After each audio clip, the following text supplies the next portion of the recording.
Hello students, welcome to online classes of Shri Mahavir International School. In last video we have discussed the functions of teeth in nutrition in human beings. Now in this video we are going to discuss about the tongue. Students, the muscular structure that is present in our mouth, that is called tongue, and that is fleshy and muscular organ, and that is free at the front but attached at the back to the floor and buccal cavity of our buccal cavity. Buccal cavity means like if this is the human beings and this called the it's a buccal cavity. And the tongue helps to mix saliva with the food. Yeah, tongue, what does the tongue mix the saliva to the food and make it very soft and helps to swallow the food. Now the activity is there, activity number 3. In this activity, students, you have to do a simple thing. What? Sit in group of 2. You have to create a 2 groups. Prepare solution of sugar. Prepare solutions of sugar, common salt, lemon juice and crushed bitter grounds. And one member of the team should stick her tongue out. Put one drop of a solution on different area of the tongue one by one and ask her on which part of the tongue could he or she detect the taste. Ask her to rinse her mouth and repeat the same with the all solution. Simple, students, is what our simple thing is what our tongue which present in our mouth has some taste buds, okay, and which detect the different taste. Like the bitter taste will be detected by the just last part of our tongue. In this picture you see this thing. Yes, let me maximize it. Yeah, suppose that this is your tongue. This is your tongue, okay, and this part of your tongue will taste the bitter taste, and that side part of that tongue will taste the sour taste, and that middle will taste the salty taste, and the tip part of your tongue will detect the sweet taste.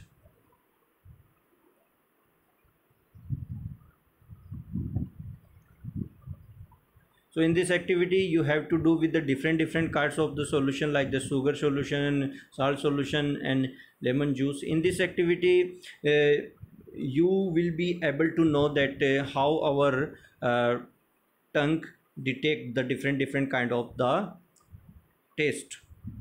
Now the digestion is what I told you, the converting food into usable form and complex to simpler form. So the mouth, stomach and small intestine are involved in this process of digestion. So first we talk about the mouth. Students, our mouth performs many functions for the digestion of our food. See, mouth begins in the digestion begins in the mouth. Yeah, if someone asks you that where the digestion process start in your body, then you have to tell in our mouth, because the salivary glands present in the mouth that secrete the saliva, and the saliva makes the food moist. Moist means lubricating, and the saliva also contains the digestive enzymes that is called amylase. saliva contain amylase. And what does this saliva? It break down the starch present into the food, in the food to sugar. It means that our saliva change starch into simple sugar. Here an activity that is for to study the effect of saliva on food. As I told you students that saliva, what does saliva? Saliva change starch into the simple sugar. So you need two bread pieces, a watch glass. So students, in fourth activity, what we have to do? You have to take two pieces of bread, two pieces of the bread. Then what you have to do? You have to take some petri dish and the watch glass and iodine solution. We know that iodine, if there is presence of starch, then if you are adding iodine solution, then it will show the blue black color. So first what will you do? You have to take a piece of bread, you will put some iodine droplets, iodine solution droplets on it, and it will show the blue black color. It means in bread there is presence of the starch. And with the another bread, what will you do? You will eat that bread for 3-5 minutes, you will chew it, and after then you will put that bread on a watch glass. Again you will put some iodine solutions on that bread. Then now what will you find? It will not turn blue black color. It means there is now absence of starch. Now what happened in this process? That saliva converts starch into sugar.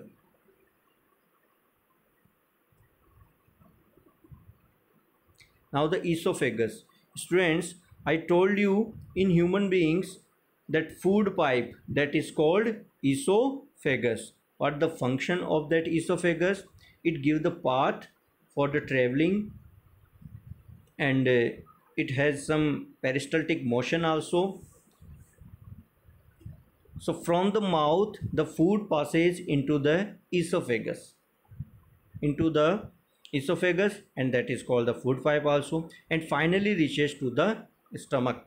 So the wall of the esophagus relax and the contract repeatedly to push the food down, and this type of movements is called the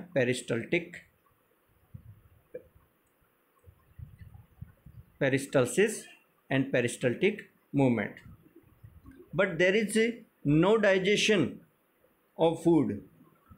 Remember this thing, in esophagus and food pipe there will be no any kind of digestion of food. It gives only path for traveling the food from mouth to the stomach.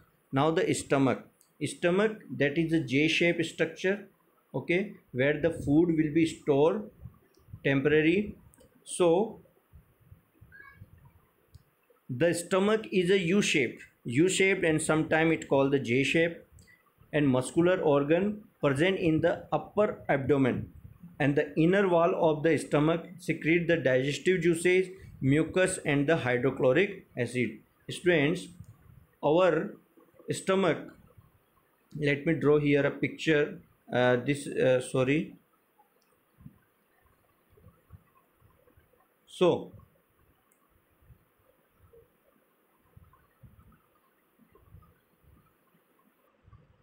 So students, in our stomach, okay, what happens? For example, after food pipe, the U shape and the J shape our stomach, and what is the function of this stomach? It's a wall, okay.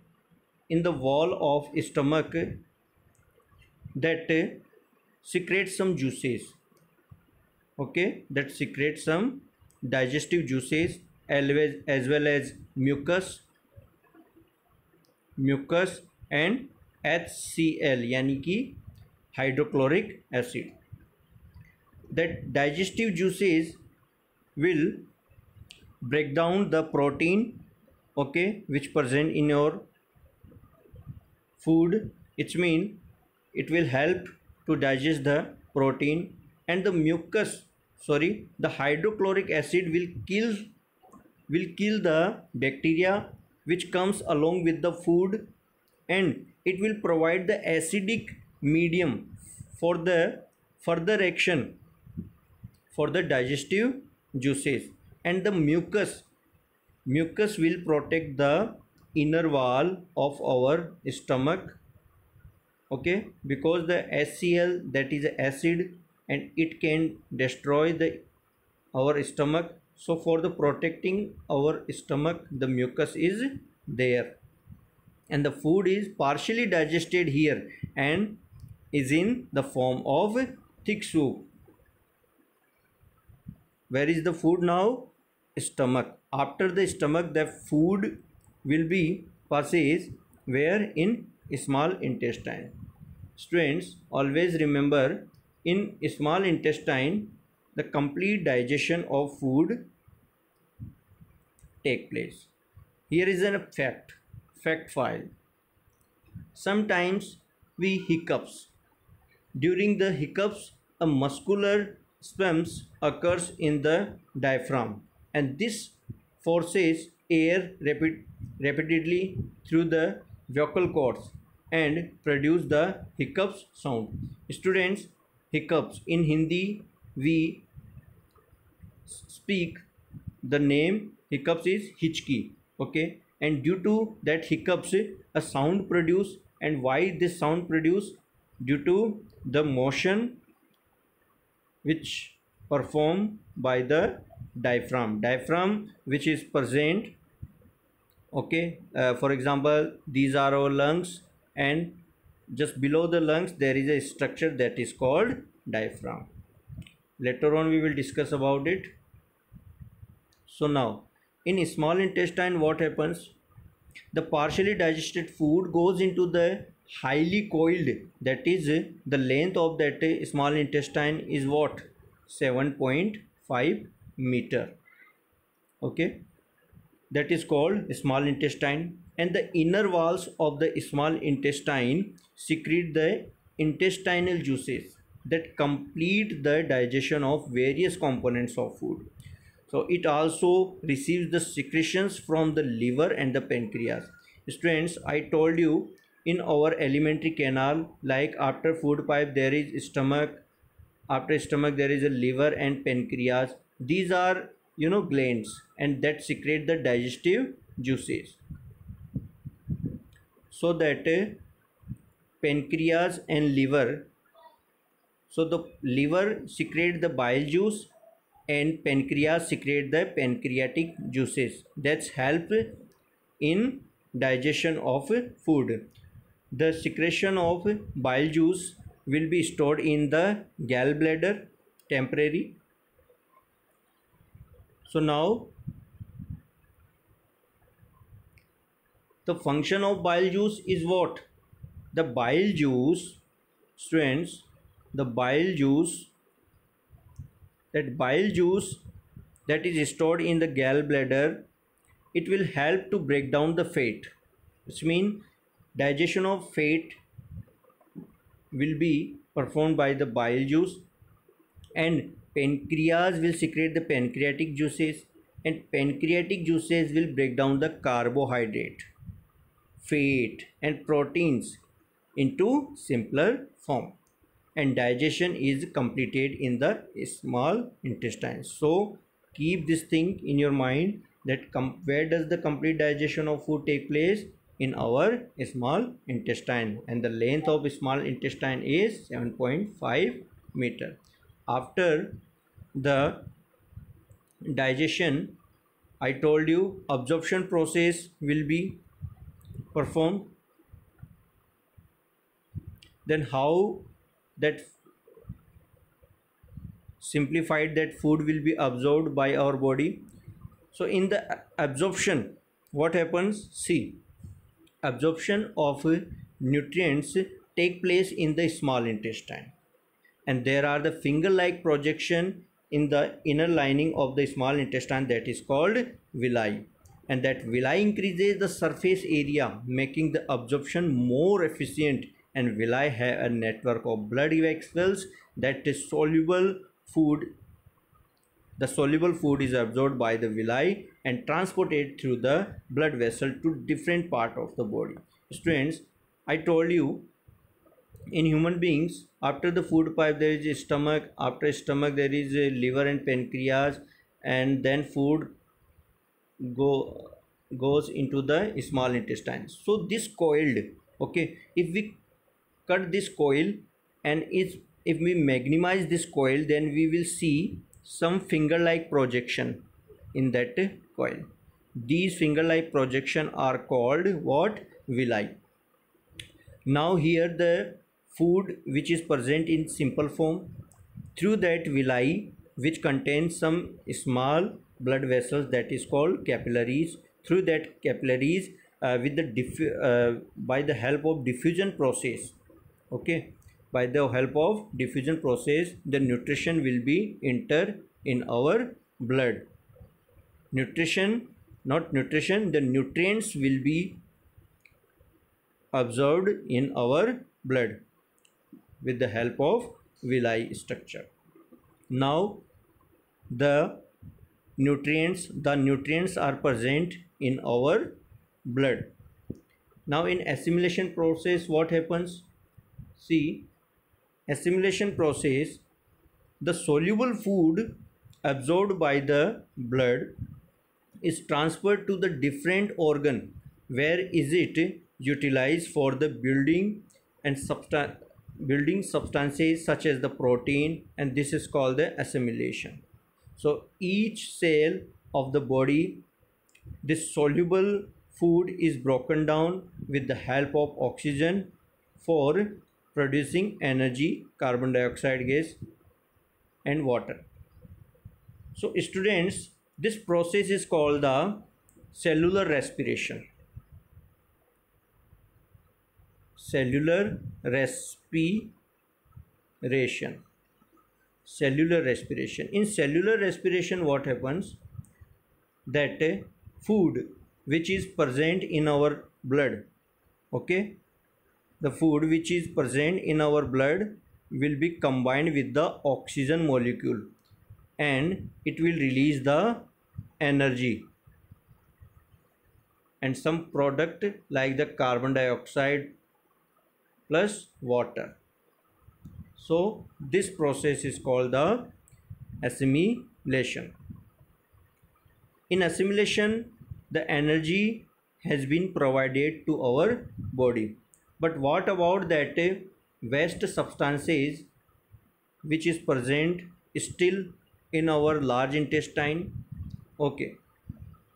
So the undigested food after the absorption passes into the large intestine, and here the water and some salt are absorbed from the undigested food, and the digested food comes semi-solid and in the and is called the feces. Students, earlier I told you in large intestine what happens, the extra water which present in the undigested food will be absorbed through the villi structure, and after the large intestine, food will be passes into the anus, rectum. Temporary, that undigested food will be stored in what? Rectum.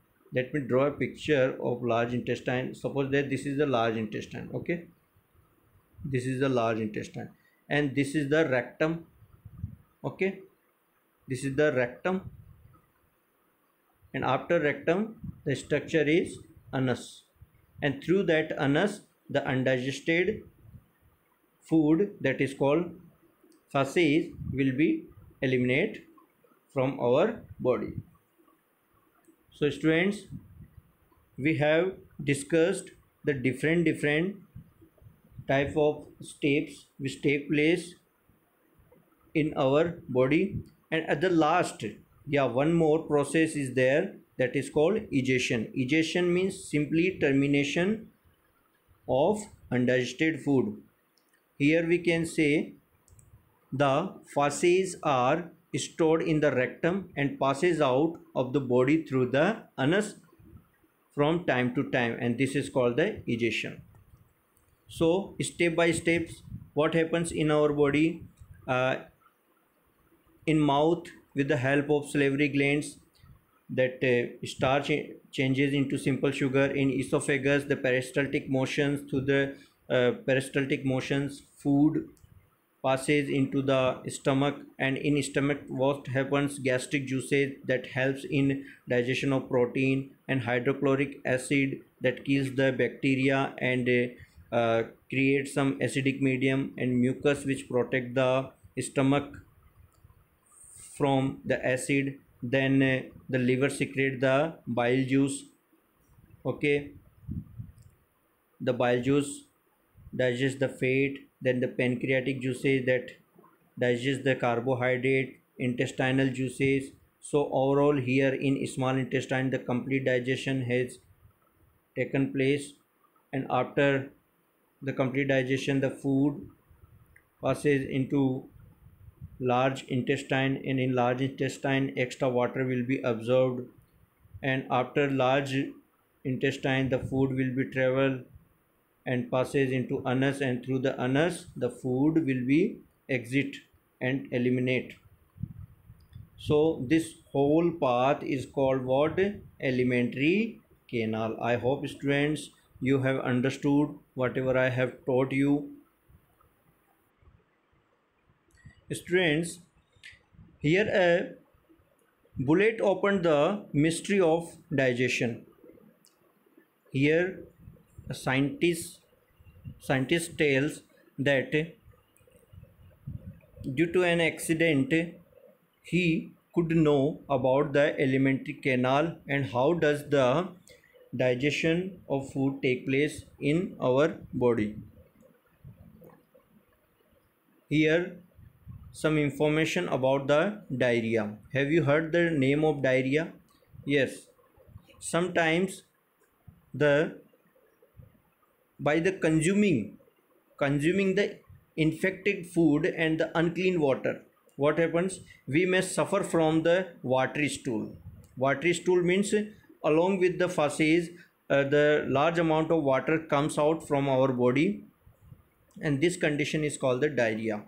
And diarrhea means the loss of water, and it result in the loss of water and some essential salt from the body. And in this condition, what kind of treatments can be given to that patient? The oral rehydration solution, ORS